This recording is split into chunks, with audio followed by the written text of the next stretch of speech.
میری طرف سے آپ سبوں کو یہ پاک جمعہ مبارک ہو۔ آج کے اس مبارک جمعہ کے موقع پر جس کلمے کی تفسیر و تشریح کے لیے مجھے موقع ملا ہے وہ ہے تیسرا کلمہ، جو کہ محبت کا کلمہ ہے، جس کے الفاظ کچھ یوں ہیں: اے عورت دیکھ تیرا بیٹا یہ ہے، اور پھر شاگرد سے کہا دیکھ تیری ماں یہ ہے۔ تقریباً تیسرا کلمہ دوپہر کے وقت خداوند یسوع مسیح کے زبان مبارک سے نکلا، جب تمام جسم کا خون بہہ چکا تھا اور ہاتھ اور پاؤں پیلے پڑ چکے تھے۔ ماں اپنے لگتے جگر کو اس جان کنی کی حالت میں دیکھ رہی تھی۔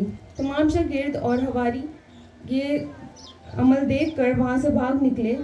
چند ایک عورتیں، جن میں مریم مگدلینی تھی، صلیب کے پاس موجود تھی، اور یوحنا جو مسیح یسوع کا بہت پیارا تھا، عزیز تھا اور ان کے رشتے میں بھی نزدیک تھا، وہ وہاں پر موجود تھا، اور جو بہت ہی حلیم اور فروتن تھا۔ اور بائبل میں ہم دیکھتے ہیں کہ تمام اناجیل میں صرف مقدس یوحنا ہی جو تھا یسوع کے پاس تھا تمام شاگردوں میں سے۔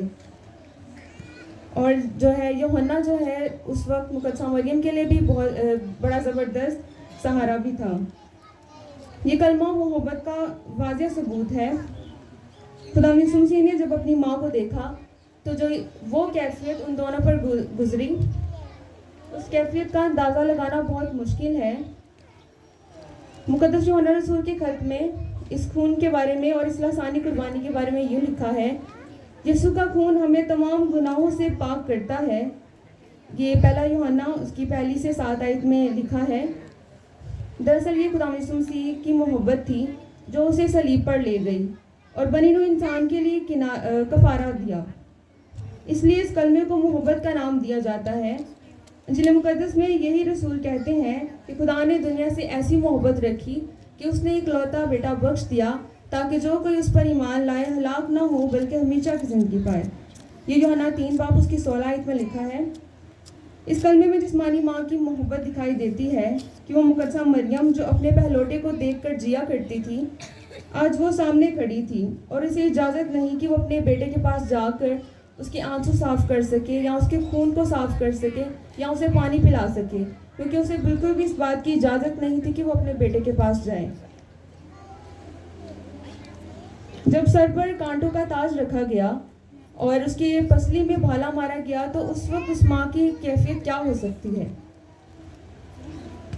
ایک بےکس اور لاچار ماں ایک زبردست رومی حکومت کے سامنے اور سنگ دل یہودی قوم کے ظلم کے سامنے کھڑی تھی۔ یہ محبت اور صبر کی انتہا تھی کہ ماں اور بیٹے دونوں یعنی مسیح یسوع اور مقدسہ مریم کے منہ سے ایک بھی نفرت کا لفظ نہ نکلا، اور یہ اس بات کا ثبوت ہے کہ مسیحیت کی بنیاد محبت پر رکھی گئی اور نفرت کی یہاں بالکل بھی گنجائش نہیں۔ مسیح نے ایک فرمانبردار بیٹے کی حیثیت سے اپنی ماں اور سب سے چہیتے شاگرد سے آخری بار یہ وصیت کی کہ دیکھ تیرا بیٹا یہ ہے، یعنی آج اپنے مقصد کو پورا کر کے باپ کے ساتھ ملاپ کر رہا ہوں، اور شاگرد سے دیکھ کر کہا کہ دیکھ تیری ماں یہ ہے، آج سے یہ تیری ماں ہے اور تو اس کی حفاظت کر۔ خدا یسوع نے اپنے دکھ کو ایک طرف رکھتے ہوئے ماں کو تسلی دے رہا تھا اور اس نے اپنے بیٹے کے فرض کو صلیب پر سے پورا کیا۔ پھر شاگرد سے مخاطب ہو کر فرمایا دیکھ تیری ماں یہ ہے، تو اے یوحنا آج سے یہ تیری ماں ہے اور تو اس کو قبول کر۔ خدا یسوع مسیح کے والد مقدس یوسف جو ہیں وہ اس دنیا سے پہلے ہی کوچ کر چکے تھے، اس لیے آج سے یہ فرض اس کے پیارے شاگرد کو تھا کہ وہ اس کی ماں کو سنبھالے اور اس مقدسہ مریم کو یوحنا کو اپنا بیٹا مانے۔ اس کلمے سے یہ ثابت ہوتا ہے کہ خدا یسوع مسیح بحیثیت بیٹے اپنے فرض کو نہیں بھولا۔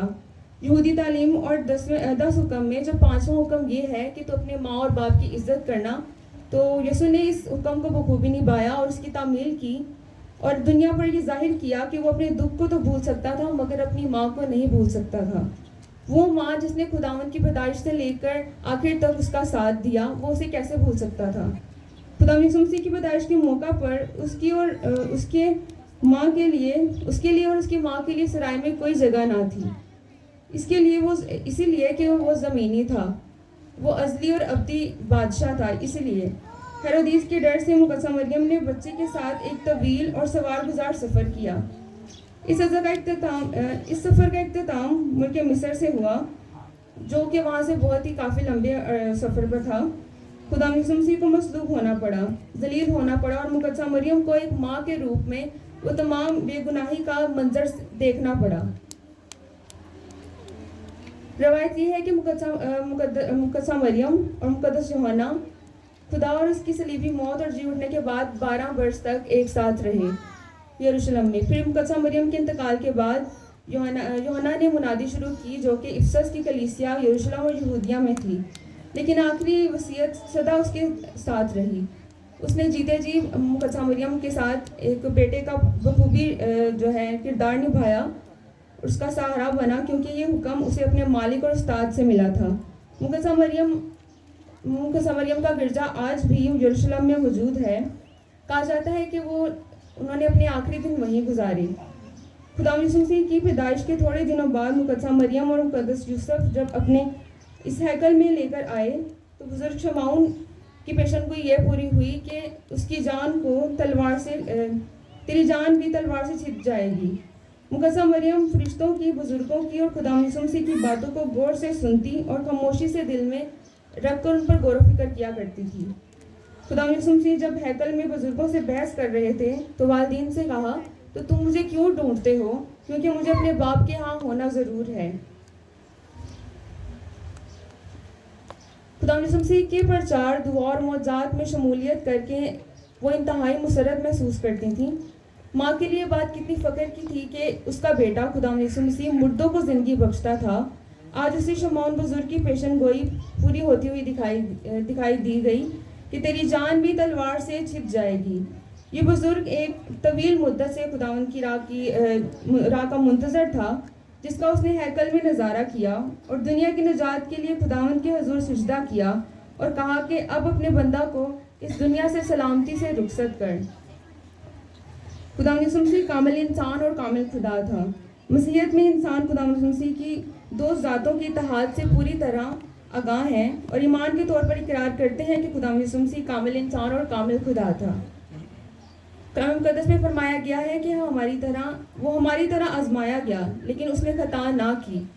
اس کی زبان میں ہرگز چھل نہ تھا, اس نے کسی طرح کا گناہ نہ کیا. صلیب پر سے دشمنوں کے لیے دعائیں خیر کرنا صرف اور صرف الہی ذات کی فطرت ہو سکتی ہے, نہ کہ انسانی اور جسمانی. رومی کیتھولک فرقہ کے لوگ تو مقدسہ مریم کو بہت اہم درجہ دیتے ہیں, جو کہ درست بھی ہے, کیونکہ مقدسہ مریم کو خداوند نے اپنے بیٹے کے جنم کے لیے دنیا بھر سے چنا اور یہ شرف صرف اسی کو حاصل تھا. اسی لیے خداوند نے یہ الفاظ فرمائے, دیکھ تیرا بیٹا یہ ہے اور دیکھ تیری ماں یہ ہے. تو شاگرد اسی وقت اسے اپنے گھر لے گیا. تو خداوند مجھے اور آپ کے اس کلمے کے وسیلہ سے برکت دے. شکریہ.